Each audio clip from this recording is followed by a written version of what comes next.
Pemirsa Monas TV, senang sekali saya Andrea Karina dapat kembali menjumpai Anda dalam Monas Daily. Dalam beberapa menit ke depan kami akan menyajikan berita-berita terpercaya hanya untuk Anda.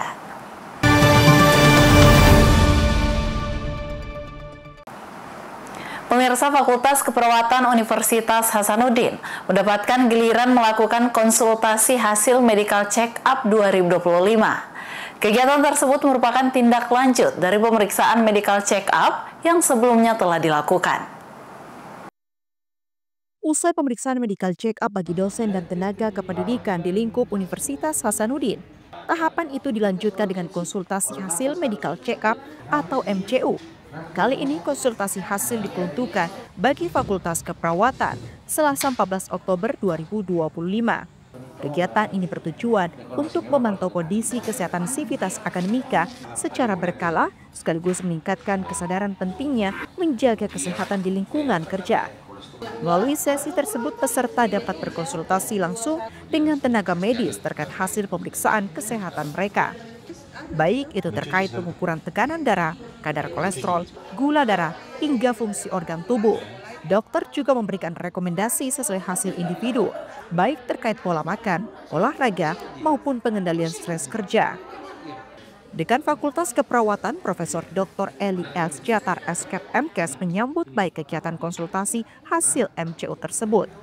Menurutnya kegiatan ini menjadi solusi bagi dosen dan tenaga kependidikan untuk memahami lebih jauh hasil pemeriksaan kesehatan sebelumnya. Untuk konsultasi kesehatan itu bagus sekali, karena untuk lebih tahu bagaimana hasilnya. Karena kan banyak orang begitu dapat hasil tapi tidak tahu harus berbuat apa atau ininya dari hasil itu. Jadi langsung konsultasi, langsung ada solusi mau ditindaklanjuti seperti apa dari hasilnya, atau misalnya harus jaga pola hidup sehat saja. Profesor Eli berharap pelaksanaan MCU dapat ditingkatkan hingga 2 kali setahun. Ia juga mendorong agar pemeriksaan dilaksanakan secara menyeluruh dan setara, tanpa batasan usia maupun kategori pegawai. Jadi inisiasi dari Pak Rektor ini sudah bagus sekali, ada medical check up 1 kali 1 tahun. Untuk kedepannya itu kan ya, bagusnya continuous ya. Lebih ditingkatkan lagi 2 kali 1 tahun ada bagusnya, karena supaya kita bisa melihat bagaimana hasil dari ada enggak perubahan dari kesehatannya kita sendiri. Contoh misalnya kalau kolesterolnya tinggi, terus kan sudah konsultasi dan diterapi, lalu setelah itu di follow up lagi 6 bulan berikutnya, ada lagi pemeriksaan, ada perubahan atau tidak. Jadi kan bisa lebih produktif dosennya dengan tendiknya. Kemudian harapannya juga yang kedua adalah bisa ini disamakan pemeriksaannya. Karena kan sekarang itu untuk pemeriksaan lanjutan seperti kayak misalnya USG, ronsen, itu kan ada batasan umurnya, nanti 50 tahun ke atas pi. Nah, bagusnya itu dari sama saja semua dosen. Karena kenapa? Karena ada juga kami dapati banyak bahkan tadi itu hasil medical check up-nya justru tinggi kolesterolnya padahal baru umur 20-an. Prof. Eli menambahkan tahap konsultasi hasil MCU menunjukkan komitmen Unhas dalam menciptakan SDM unggul, sehat, dan berdaya saing tinggi. Zulkarnain Jumar Taufik, Unhas TV. Pemirsa, kebocoran gas LPG di rumah tangga bisa berubah menjadi mimpi buruk ketika api sudah menyabar. Kepanikan seringkali membuat warga melakukan tindakan yang salah, seperti menyiram dengan air yang justru memperparah kondisi. Lalu bagaimana cara yang benar menangani tabung gas yang sudah terbakar? Berikut liputan selengkapnya untuk Anda. Gas LPG menjadi kebutuhan utama hampir di setiap rumah tangga. Namun di balik kemudahan, gas LPG menyimpan potensi bahaya jika tidak dikelola dengan baik. Kebocoran gas bisa memicu kebakaran bahkan ledakan. Kasus kebakaran akibat tabung gas LPG yang bocor dan menyala api kerap ditemukan di rumah tangga. Menurut catatan Dinas Pemadam Kebakaran Kota Makassar, insiden seperti ini bisa sangat berbahaya jika masyarakat salah bertindak. Kesalahan umum yang sering terjadi adalah warga mencoba menyiram api dengan air, padahal tindakan itu justru dapat memperbesar api. Kali ini kita akan belajar langsung dari petugas Damkar, Dinas Pemadam Kebakaran dan Penyelamatan Kota Makassar terkait dengan kebocoran gas. Nah, jadi pemirsa, saat ini kita sudah bersama dengan Pak Fahmi dari tim pemadam kebakaran Kota Makassar. Betul. Di depan kita sudah ada satu tabung gas LPG ya. Karena di kota hampir di setiap rumah punya ini ya Pak, karena kebutuhan dasar juga manusia untuk memasak dan lain sebagainya. Tapi seringkali tabung gas ini biasanya bocor nih Pak. Biasa yang menyebabkan kebakaran juga ya. Jadi dalam video kali ini kita akan belajar langsung bagaimana teknik memadamkan api untuk gas ini Pak. Oke, mungkin boleh dijelasin dulu ini Pak caranya ya. Terima kasih Mbak. Jadi sebelum kita mulai sedikit saya edukasi terkait masalah tabung gas. Tabung gas. Selama ini mungkin anggapan di masyarakat yang meledak adalah tabungnya. Jadi anggapannya itu kan, anggapannya bahwa tabung yang terbakar. Sebenarnya bukan tabung yang meledak. Yang ada adalah gas yang terakumulasi dalam ruangan, terus ruangannya itu tidak ada ventilasi. Tertutup gitu ya Pak? Tertutup begitu. Biasanya kan dapur begitu, ruang dapur itu terletaknya di belakang rumah, terus terjadi kebocoran, mungkin regulatornya tidak, pemasangannya tidak benar, terus mungkin faktor kompor gasnya selangnya sudah lama, retak-retak, akhirnya terjadi kebocoran gas. Setelah terjadi kebocoran, terakumulasi dalam ruangan, pas tiba-tiba orang masuk, tiba-tiba nyalakan kompor atau nyalakan listrik. Yakin terjadi yang namanya pemicunya. Terjadi pemicu, ada mungkin listriknya kurang bagus dari segi pemasangan kabel di bawah tanahnya, ada percikan, alhasil terjadi yang namanya ledakan. Terus kalau terjadi kebakaran di tabung gasnya, apa yang kami harus lakukan? Yang pertama, poinnya yang paling pertama, jangan panik dulu. Jangan panik ya pemirsa. Jangan panik. Kalau panik, semua yang dilakukan, yang selama ini mungkin dilatihani, tahu apa dan yang sudah belajar gitu. Pasti semua jadi blank. Tetap tenang ya. Tetap tenang. Terus yang kedua, padamkan jika mampu. Padamkan jika mampu. Kenapa? Karena yang paling pertama itu adalah keselamatan jiwa-jiwa dulu. Kalau memang mampu dipadamkan. Mampunya bagaimana? Mungkin sebentar nih, kita langsung praktek ya.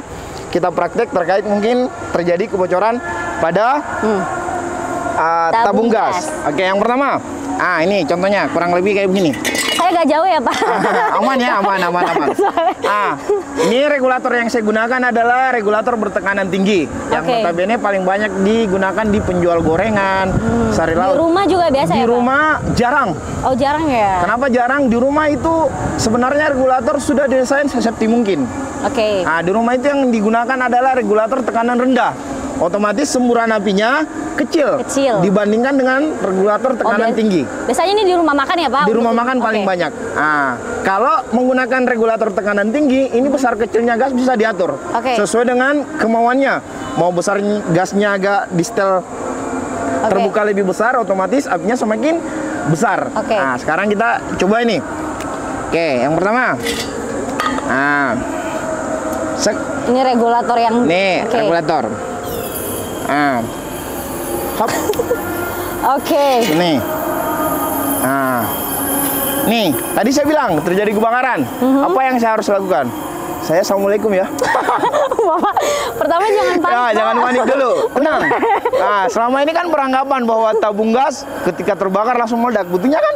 Sampai sekarang belum.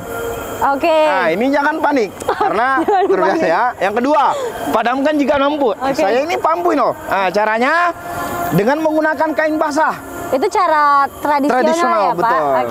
Kita menggunakan dengan kain basah. Contohnya ambil kain basah. Apapun ya Pak? Semua kain yang bisa menyerap yang namanya air. Saya arikan ke sini dulu karena anginnya agak bertiup. Setelah itu kainnya diambil terus dicelup. Setelah dicelup, diputar, terus dijilat. Oreo dong. Terus ingat teorinya adalah ibu jarinya di depan, 4 jarinya di belakang. Ingat guys, ingat pemirsa, ibu jarinya di depan, 4 jari di belakang. Caranya diselimuti, ditutup semua tabungnya. Caranya gini, perhatikan. Bisa? Caranya, teorinya. Yang pertama tetap melindungi diri. 1, 2, 3. Nah, semua yang notabene perambatan oksigen Itu masuk, ditekan nggak apa-apa, Pak? ditekan nggak masalah. Oke. Ditekan nggak masalah, gunanya supaya tidak ada udara yang masuk. Oh, oke. Nggak ada celah gitu ya? Tidak ada celah, makanya harus ditekan. Nah, setelah itu dinyatakan aman, tetap dengan cara membukanya safety. Oh, Kalau yakin bukanya silakan. juga safety ya? Oke. Ya, kalau yakin silakan buka, kalau tidak yakin biarkan. Nanti petugas pemadam kebakaran yang datang melihat dan dinyatakan aman. Oke. Nah, untuk dinyatakan amannya caranya dibuka pelan-pelan, tetap lindungi. 1, 2, 3. Oh, oke. Apinya udah Setelah nggak itu, ada ya? ya betul. Setelah itu regulatornya dilepas supaya tidak ada lagi gas yang keluar dari regulator. Ini Oke. dinyatakan Sederhana aman. ya sebenarnya. Sederhana, lebih kepada ketenangan. Iya.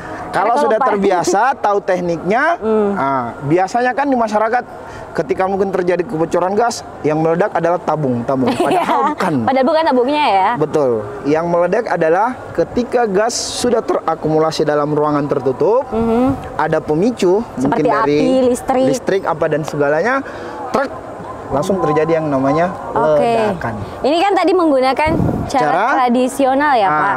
Oke, kalau pakai tabung apar tuh kayak gimana? Tabung apar yang cocok untuk ini apa? Bahannya apa? Kalau untuk menggunakan tabung apar, yang cocok ini ada yang pertama yang dikatakan tabung aparnya jenis powder. Powder, oke, powder ya, oke. Itu dia masuk di kelas apa? Kelas B. B, oke, kena ada oke. Kelas B. Kenapa kelas B? Karena di situ badan gas, bahan bakar cair, dan sejenisnya. Itu kelas B.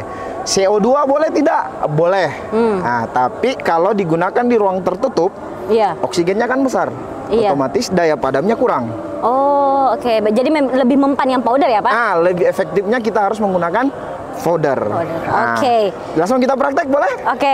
Oke. Nanti setelah saya bayarnya boleh ya? Oke. Sip. Bismillah ya, pemirsa. Sama, kita pasang dulu regulatornya. Oke. Apinya. Nih, kita lihat dulu arah anginnya. Arah angin ya. Sama tadi. Kita amankan dulu, tetap. Hap. Oke. Oke, terjadi kebakaran. Tadi ambil apar. Jangan panik dulu, Pak. Jangan panik. Betul. Jangan panik. Terjadi kebakaran. Jangan panik. Oh, ada apar. Saya ngambil aparnya. Letakkan aparnya. Oke, kita cek tekanan dulu sebelum langsung menuju ke titik apinya. Caranya jaraknya segini aman ya, Pak? Aman. Kita mundur lagi masih aman. Jaraknya 2 sampai 3 meter ya.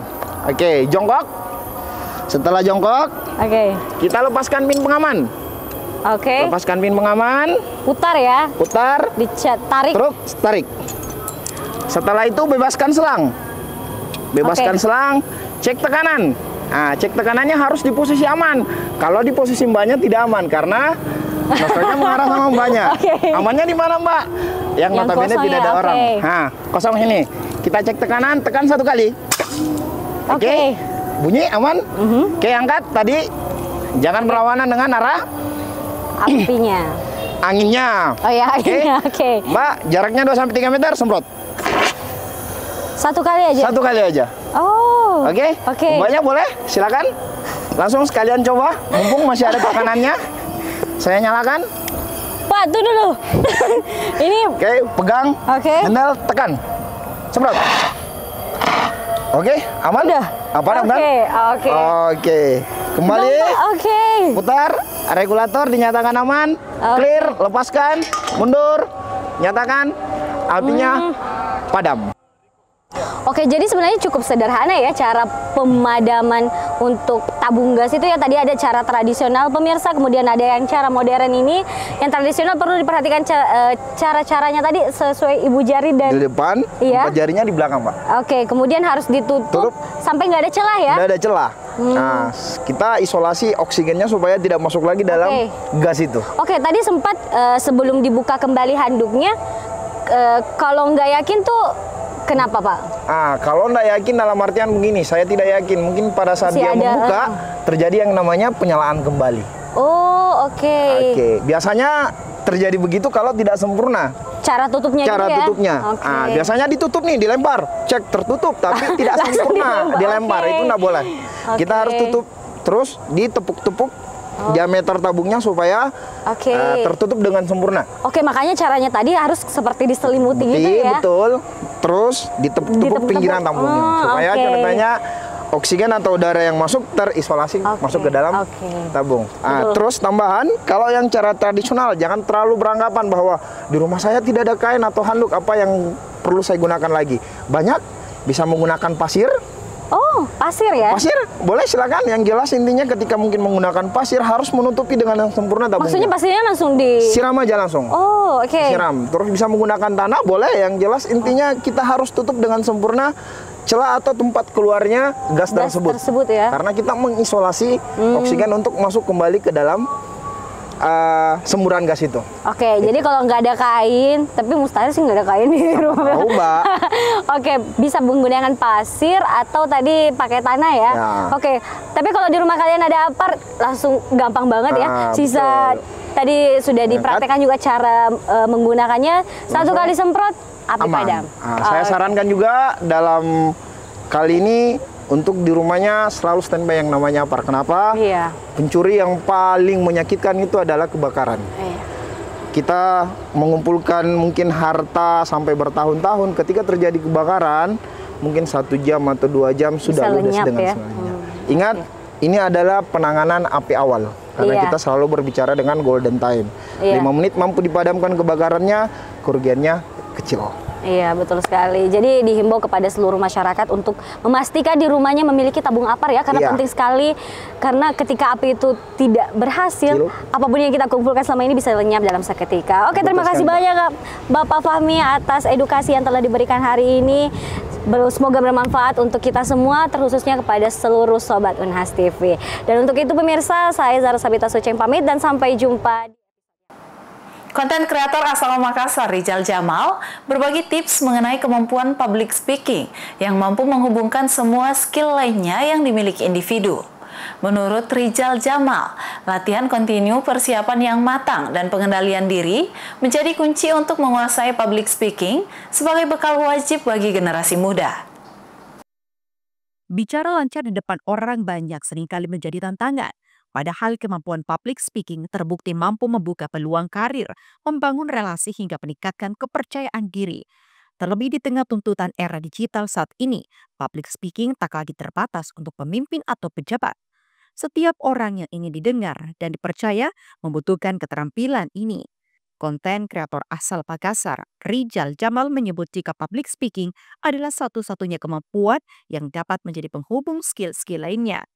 Contohnya saat melamar pekerjaan, seorang perekrut tak memiliki waktu banyak untuk melakukan seleksi sehingga public speaking dan penampilan adalah 2 hal yang diperhatikan dan dipertimbangkan.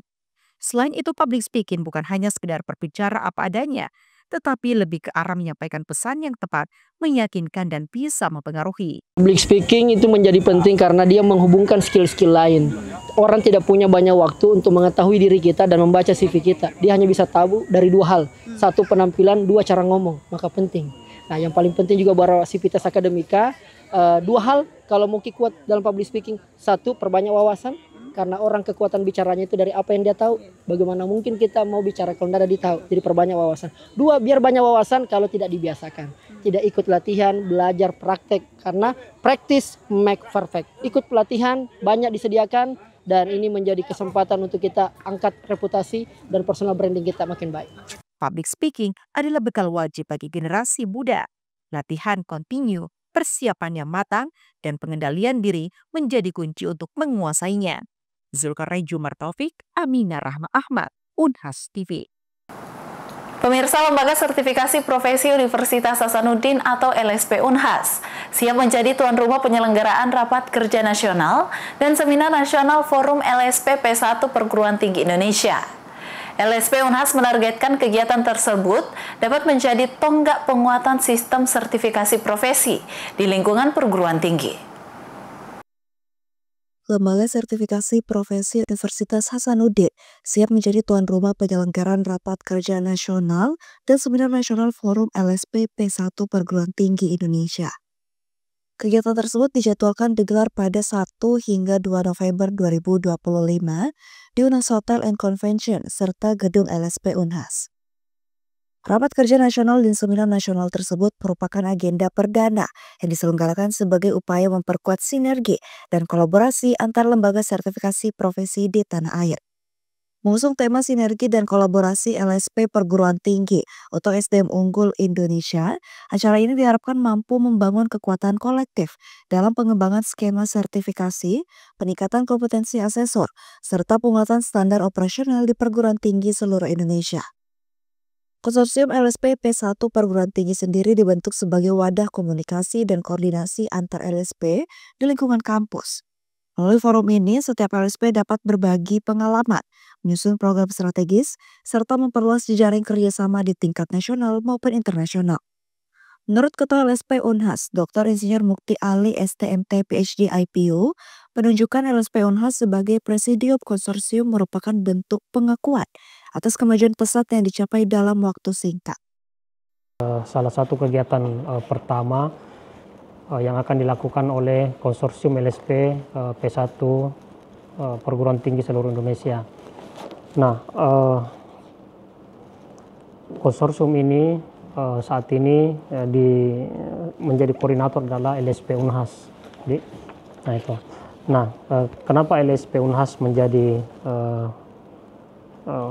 ketua atau presidium dalam konsorsium ini? Karena dipandang bahwa LSP Unhas ini dengan usianya yang relatif masih sangat baru, ya, ini telah berkembang sangat pesat.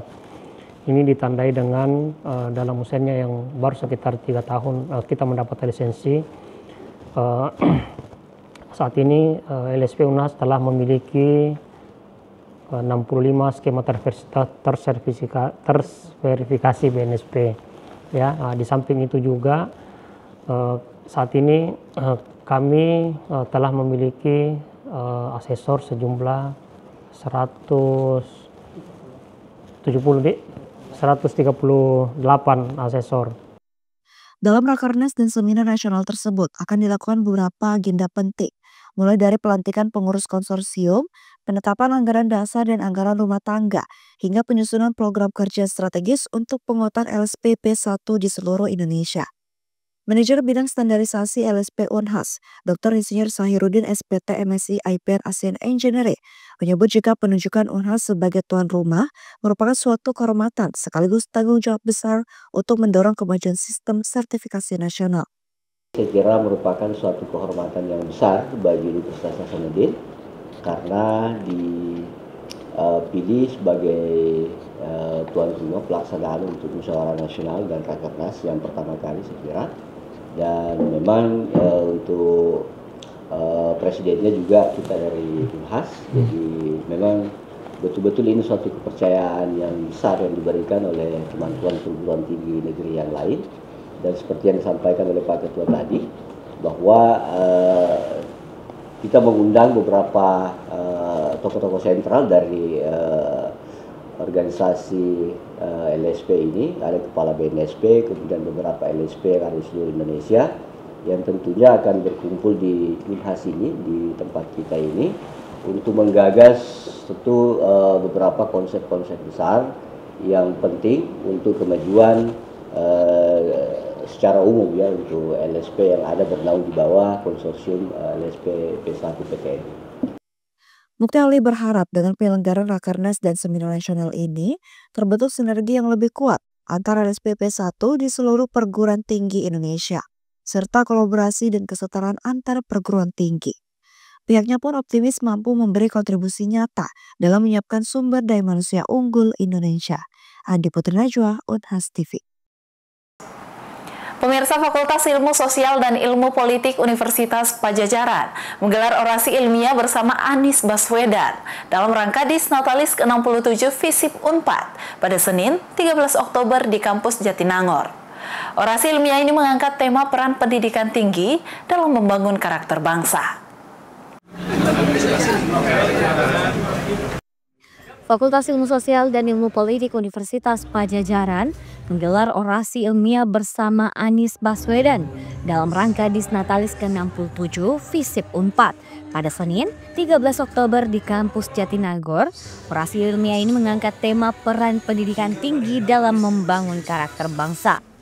Anies Baswedan menekankan FISIP memiliki tanggung jawab moral untuk membentuk generasi muda yang siap menjaga demokrasi Indonesia. Menurutnya, kampus adalah tempat untuk menumbuhkan generasi yang memegang teguh prinsip kebenaran dan memastikan hukum menjadi pengendali kekuasaan. Tadi saya sampaikan di sana bahwa FISIP punya tanggung jawab moral untuk menumbuhkan generasi yang siap menjaga demokrasi kita. Memiliki kepedulian atas pelaksanaan demokrasi dan memastikan bahwa demokrasi mengandalkan pada prinsip-prinsip kebenaran dan kekuasaan dikendalikan oleh hukum sehingga proses demokrasi kita bisa memberikan kebermanfaatan. Nah, kampus menumbuhkan itu.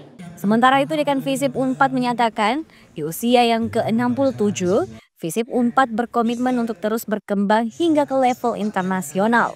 FISIP Unpad mengajak seluruh pihak untuk bersinergi dan berkolaborasi agar FISIP Unpad dapat lebih berperan aktif dalam membangun pembangunan nasional. Tentu saja dari usianya yang ke-67, FISIP Unpad akan bergerak bukan cuma dari level regional, lokal, dan akan berkembang ke level internasional. Untuk itu kami sebagai fakultas salah satu yang terbesar di Unpad dengan jumlah mahasiswa yang salah satu yang terbanyak dan alumninya yang banyak, tentu saja juga mengundang semua pihak untuk bekerja sama dengan FISIP Unpad, khususnya dengan Fakultas Ilmu Sosial dan Ilmu Politik yang sudah berusia 67 tahun ini, sehingga di masa yang akan datang FISIP Unpad menjadi lebih dikenal dan tentu saja lebih berperan dalam pembangunan di Indonesia. Orasi ilmiah ini bertujuan untuk menegaskan kembali komitmen fakultas dalam mencetak lulusan yang berkarakter dan berkontribusi nyata bagi bangsa. Dari Jatinagor, Sumedang, Tim Liputan Divio 4 TV melaporkan untuk Unhas TV.